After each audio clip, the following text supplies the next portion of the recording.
Bienvenidos a todos los oyentes a El Comentario, un espacio dirigido y realizado por Agustín Sancho Cubero. Hola a todos. Bueno, hoy tenemos por delante una misión que, de verdad, me parece fascinante. Totalmente. Quiero que quienes nos escuchan imaginen sostener entre las manos un trozo de papel antiguo, un manuscrito que ha sido reverenciado, protegido bajo medidas de seguridad loquísimas y estudiado con lupa por las mentes más brillantes durante décadas. El típico documento intocable, ¿no? Exacto. O sea, todo el mundo convencidísimo de haber desentrañado cada uno de sus secretos. Y sin embargo, casi un siglo después, alguien comete el acto más simple, casi infantil, diría yo, de darle la vuelta a ese papel. Fíjate, un gesto tan básico. Ya, es que es muy fuerte. Y ahí, en el reverso, oculto a simple vista durante 100 años, descansan las palabras inéditas de uno de los genios más universales de la historia, Federico García Lorca. Madre mía. Así que esa es nuestra misión hoy, desgranar cómo es posible que un tesoro de esta magnitud literaria pues haya estado escondido en las narices de todo el mundo. Y es un punto de partida brutal, porque rompe por completo una ilusión muy cómoda que solemos tener, ¿sabes? ¿A qué te refieres exactamente? Pues a que solemos percibir la historia de la literatura y el legado de estos gigantes como Lorca como si fuera un museo perfectamente catalogado. Ya, como que todo está atado y bien atado. Eso es. Un edificio cerrado donde todas las piezas están enmarcadas bajo un cristal grueso y, bueno, ya no queda absolutamente nada por descubrir. Claro. Damos por sentado que las obras completas son, de hecho, completas, que los archivos se han peinado letra por letra. Totalmente. Pero claro, un hallazgo como este nos sacude, nos demuestra que el pasado no es estático, que es un territorio salvaje, vivo y lleno de puntos ciegos. Puntos ciegos esperando a ser iluminados. Es que lo que me vuela a la cabeza no es solo la existencia del poema en sí, que también, sino el objeto físico. El soporte. Exacto, el soporte. Porque cuando la audiencia lee en las noticias hallazgo histórico de Lorca, pues la mente viaja automáticamente a la típica escena de película, ¿verdad? A lo Indiana Jones de los archivos. Claro, un investigador con guantes blancos de algodón, tosiendo polvo en el sótano olvidado de un archivo nacional, forzando la cerradura de una caja metálica de la Guerra Civil. Ya, pero es que la realidad de esta historia no tiene nada de esa parafernalia. Cero. Fue una revisión de un material que ya estaba súper en el radar. Efectivamente. No hubo ninguna excavación arqueológica. El soporte de estos versos inéditos no es un cuaderno perdido en un desván. Es el dorso. La mismísima parte de atrás. Sí, la parte de atrás de un manuscrito original que ya es legendario por derecho propio, La Gacela de la Raíz Amarga. A ver, un segundo. Estamos hablando de un poema monumental. O sea, cualquier persona puede teclear ahora mismo Gacela de la Raíz Amarga en el móvil y leerlo. Sí, es súper accesible. Es decir, que los expertos llevaban décadas mirando la cara A de este documento, escribiendo tesis doctorales sobre la tinta, y a nadie se le ocurrió pensar que en la cara B podía haber más poesía. Es la paradoja perfecta de la atención humana, ¿sabes? Esto explica por qué un texto así puede pasar desapercibido un siglo. Es alucinante. Claro, porque cuando tienes frente a ti una obra maestra, consagrada, pues tu cerebro se enfoca completamente en ella. Ya, te ciega un poco. Totalmente. Nadie piensa en buscar un tesoro secundario cuando el tesoro principal es tan deslumbrante y ya está ahí, a la vista. Vale, vamos a desgranar esto porque aquí es donde la historia da un giro que me parece maravilloso. A ver. El protagonista del descubrimiento no lleva bata de archivero ni de clases en la universidad. Es el cantautor Miguel Poveda. Sí, que es un detalle precioso. Es que sabemos que Poveda, que es un enamorado absoluto de la obra de Lorca, pues adquirió este manuscrito original en Alemania. Exacto. Y él mismo describió el instante de encontrar este boceto a lápiz en la parte trasera como, y cito, un regalo para el corazón. Qué bonito. Pero quiero detener la imagen aquí porque me parece vital entender este mecanismo. O sea, imagínate comprar un cuadro famosísimo en una subasta. Te lo llevas al salón de casa, le das la vuelta y descubres un boceto secreto del pintor en la parte trasera. Es una analogía perfecta. Es una ventana directa al cerebro del artista, funcionando en tiempo real. Utilizando el papel que tenía más a mano. Claro, por pura urgencia creativa. Y esa urgencia es la clave para entender la naturaleza de este objeto. No estamos ante un texto preparado para la imprenta. Es algo mucho más crudo. Muchísimo. Estás viendo el acto impulsivo, la necesidad física del creador de sacar algo de su cabeza antes de que se evapore. El chispazo. Exacto.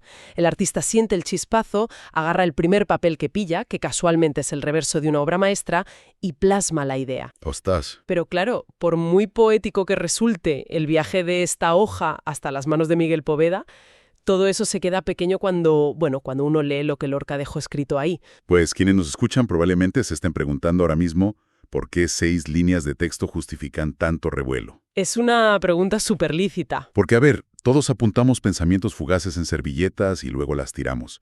Así que para entender el peso brutal de esto, voy a leer los versos despacio. Adelante. Quiero que asimilemos el tono, porque no es precisamente un poema alegre. Dice así. Canto. El reloj cuenta maquinalmente las horas. Da lo mismo las 7 que las 12. Yo no estoy aquí. Es la señal de carne que dejé al irme para saber mi sitio al regresar. Uf. Espera, es que tengo que pausar aquí. Esa última imagen me parece de una potencia casi perturbadora. Es durísima. La señal de carne. Hay algo, no sé, muy físico, muy pesado y doloroso en esa expresión, que está intentando articular Lorca en apenas 6 líneas. Lo fascinante aquí es cómo está condensando toda una filosofía existencial que lo atormentaba en esa época. A ver, explícame eso. Vamos a diseccionarlo. Empieza con ese verbo solitario, canto, que suena casi a un mecanismo de defensa. Ya, como para protegerse de algo. Exacto. Y de inmediato introduce el paso implacable del tiempo. Pero fíjate que no es un tiempo romántico, es un reloj que cuenta maquinalmente las horas. Subraya la indiferencia del mundo, ¿no? Eso es. A la máquina le da exactamente igual las 7 que las 12. Y luego suelta el golpe. Yo no estoy aquí. Es una desolación absoluta. Es el tema de la ausencia llevado al extremo. Una disociación del yo. Qué fuerte. Lorca, su espíritu, se ha ido a otra parte. Ha abandonado el plano físico. ¿Y lo que queda? Lo que queda es esa señal de carne. Exactamente. El cuerpo físico reducido a un mero marcador, un objeto que dejas atrás como quien deja una chaqueta en una silla del cine para guardar el sitio. Ostras, qué buena comparación. Es una forma desgarradora de expresar cómo el cuerpo puede ser una prisión mientras el alma vaga por un universo mucho más oscuro. Viendo esa crudeza, me surge una duda, y me gustaría plantear un debate literario. Venga, dispara. Al leerlo en voz alta, a mí no me suena un poema terminado. Ajá. Falta quizás el pulido, la rima, la estructura que encontramos en otras obras suyas. ¿Podemos considerar esto una obra poética o estamos ante un simple vómito verbal? Es una gran pregunta. Un pensamiento crudo de madrugada que vomitó sobre el papel para que la angustia no lo consumiera, sin intención de publicarlo jamás. Pues ese debate es precisamente lo que tiene fascinada a la academia. La propia materialidad del texto, a lápiz en un reverso, sugiere esa condición de embrión. De borrador, claro. Sí, pero en la literatura de genios como Lorca, la frontera entre el boceto crudo y la obra maestra minimalista a veces es muy difusa. Ya, no está tan clara.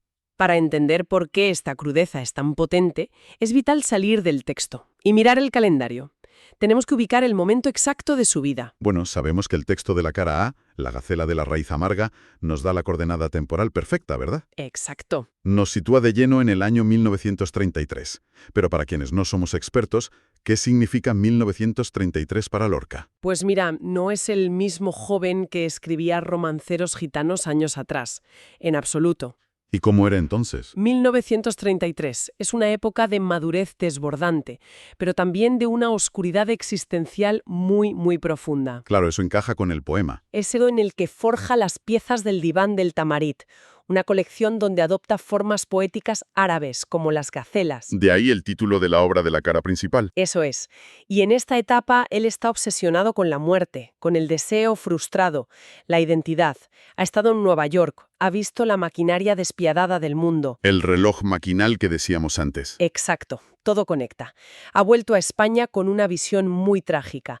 Así que el Lorca del 33 no escribe por escribir. Cada palabra viene cargada de un peso específico enorme. Aquí es donde la cosa se pone realmente interesante. Porque vale, entiendo el contexto, pero tengo que ser de abogado del diablo. Me parece perfecto. A ver. La historia del arte está plagada de falsificaciones muy lucrativas. Si yo me voy al rastro, Compro un papel de los años 30, cojo un lápiz viejo e imito su caligrafía en la parte de atrás escribiendo algo angustioso. Ya sé por dónde vas. ¿Cómo sabemos que esto no es un fraude? O sea, tenemos a Miguel Poveda con toda su emoción romántica abrazando el hallazgo, pero el romanticismo no es una prueba científica, ¿sabes? Y tu escepticismo es absolutamente necesario. De hecho, es el protocolo estándar en el mundo académico. Ya. ¿No se fían de nadie? Claro, la emoción de un cantautor no tiene ningún peso en un departamento de filología. Las falsificaciones históricas han engañado a museos enteros. Ha pasado 1000 veces. Por eso se levanta un muro de contención, el frío y estricto rigor académico.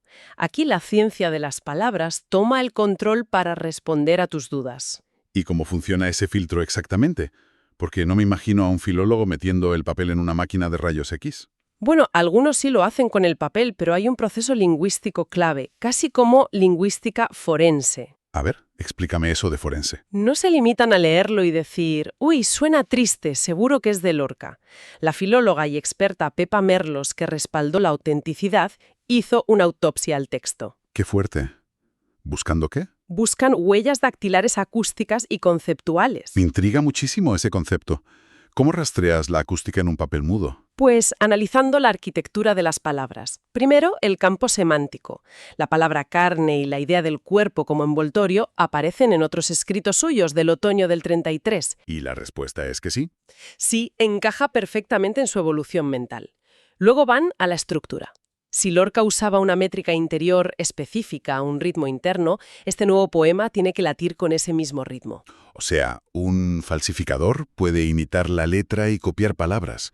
Pero copiar la respiración sintáctica del autor, la manera exacta en la que un genio tropieza con una metáfora, eso es casi imposible de replicar de forma coherente. O sea que miden la presión arterial del poema frente al resto del diván del Tamarit y descubren que la sangre circula igual. Es una forma muy gráfica de verlo, ¿sí? Esa coherencia microscópica permite dictaminar que estamos ante un texto genuino. Es un proceso fascinante. Y claro, una vez que la academia levanta la barrera y certifica oficialmente que esta señal de carne brotó de Lorca, pues surge otra necesidad. Una necesidad puramente humana. Exacto. La de sacar ese papel de las sombras y compartir esas palabras con el mundo. Y la coreografía de esa devolución ha sido muy meticulosa. El pasado 27 de abril, Poveda llevó este descubrimiento a la luz pública presentando un libro. Con un título buenísimo, por cierto. Totalmente. Se titula Las cosas del otro lado, lo inédito en Federico García Lorca. Me vas a permitir decir que es una genialidad de título. Juega con varias dimensiones, sí. Juega con la literalidad física porque literalmente encontraron el poema al otro lado del papel, pero también encierra esa connotación mística de explorar lo que habita al otro lado de la vida o del dolor. Capta las dos dimensiones perfectamente. Pero fíjate, hay otro detalle de esa presentación pública que reviste una importancia simbólica monumental. ¿Cuál? No organizaron una rueda de prensa aséptica en Madrid ni en Berlín, donde se originó la compra. Se hizo en Granada. La vuelta a casa. Exacto. Pero más allá del titular bonito del poeta volviendo a su tierra, ¿por qué es tan vital este detalle geográfico? ¿Qué añade Granada a la ecuación? Añade la raíz y la herida. Granada no es simplemente donde nació. En el imaginario literario de Federico, Granada es el motor inmóvil. El centro de todo. Es el escenario de sus obsesiones, la fuente de sus mitos y, trágicamente, el lugar de su fusilamiento. Claro, Presentar allí estos versos sobre el yo no estoy aquí adquiere unas resonancias escalofriantes. Es un acto de restitución poética. Entiendo perfectamente esa carga emocional. Entonces, ¿qué significa todo esto? A ver. O sea, si damos un paso atrás, más allá de la anécdota del susto de Poveda en Alemania y de la belleza de las 6 líneas, ¿qué impacto real tiene este evento en la literatura? Si conectamos esto con el panorama general, cambia nuestro paradigma de estudio. Destroza nuestra arrogancia académica, básicamente. ¿En qué sentido? Nos confirma que el legado de autores históricos sigue siendo un campo abierto. A veces pensamos que porque Lorca tiene miles de tesis encima, ya no tiene nada nuevo que susurrarnos. ¿Que las obras completas son la última frontera? Exacto. Pero este pedazo de papel demuestra de forma empírica que la historia de la literatura no es un bloque de cemento. Es un proceso fluido, en revisión constante. Me dejas dando vueltas a una idea que roza casi la paranoia, te lo juro. ¿Ah, sí? Paranoia de la buena, ¿eh? Porque si el mismísimo García Lorca, uno de los escritores más escudriñados de la historia, logró mantener una confesión existencial oculta en el reverso de otro poema durante un siglo, Ya sé lo que vas a decir. pues uno se pregunta, ¿qué otras cosas se nos están escapando ahora mismo? ¿Qué otros destellos de genialidad están descansando ahora mismo en las partes traseras de cartas o en diarios que nadie ha mirado a contraluz? Es una pregunta inquietante y maravillosa a la vez. A todo lo que nos rodea. Y bueno, con esa invitación a la curiosidad radical, cerramos nuestra inversión profunda de hoy.